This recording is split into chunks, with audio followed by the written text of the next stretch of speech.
You know that feeling when your brain has way too many tabs open at once? We've all been there. But what if I told you that's not a bug, but actually a super powerful feature of your mind? Well, today we're going to dig into exactly that.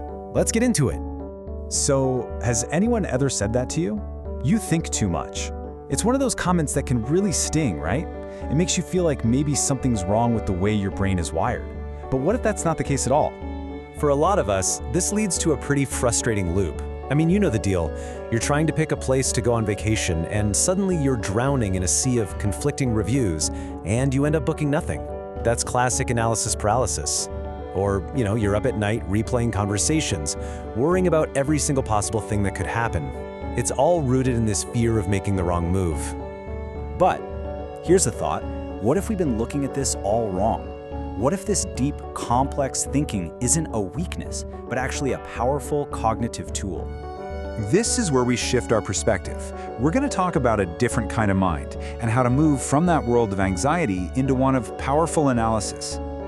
There's actually a name for this. It's called cognitive depth. And look, it's a trait that's often found in highly intelligent people. This is so much more than just overthinking.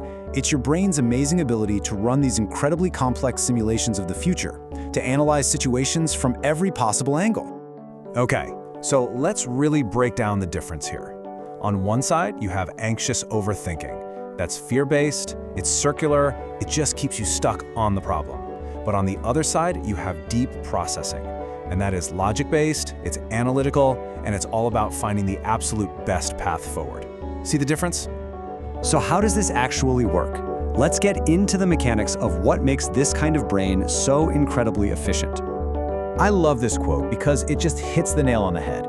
What someone on the outside might see as you hesitating, well, what's really happening is your brain is already 5 steps ahead, mapping out all the possibilities. It's not indecision at all, it's strategy. So this is what that whole 5 steps ahead thing actually looks like in practice. First, you identify the situation, then your brain starts simulating all these different scenarios. After that, it analyzes the future consequences for each one. From there, it evaluates which paths are the best. And finally, you make a really well thought out, considered decision. It's a super thorough and honestly a really powerful process. And this brings us to what might be the most important part of this whole conversation: reframing what you might have seen as a burden into your very own cognitive superpower. This is it. This is the core message right here. The goal isn't to think less. It's about understanding how you think and really learning to appreciate the incredible analytical engine that you have working for you. I mean, once you embrace this process, you really start to unlock its strengths. Deep processors are just fantastic problem solvers. They have this almost uncanny ability to see future challenges coming from a mile away. And sure, their decisions might take a moment longer to make, but they are almost always incredibly well-reasoned and super efficient in the long run. So I guess the question to leave you with is this: how are you going to harness your own cognitive depth?